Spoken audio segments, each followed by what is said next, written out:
This book here describes the history of the River Murray, and on the little maps here it shows how the river kind of developed over the last 30,000 years.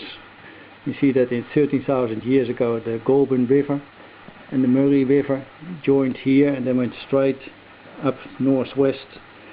Then in 25,000 years ago this fault line between the Niliquin and the Echuca lifted this land up, and there was a big lake.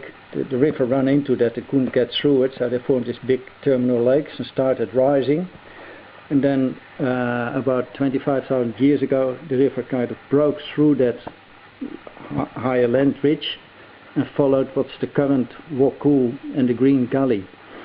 And when the water found another way through at Echuca, and that's why the current river at the moment runs from Shepparton, that's the Goulburn, runs here from Tokenwall, hits this high land, goes south, and at the moment there's Barmah Forest here, which is the biggest river red gum forest in the world, and that's there because of this fault line that keeps all this water here, and it breaks through here, but this is a kind of throttle that limits the flow, so this is always wetter than here and here. So that's why that red gum forest is here at the moment.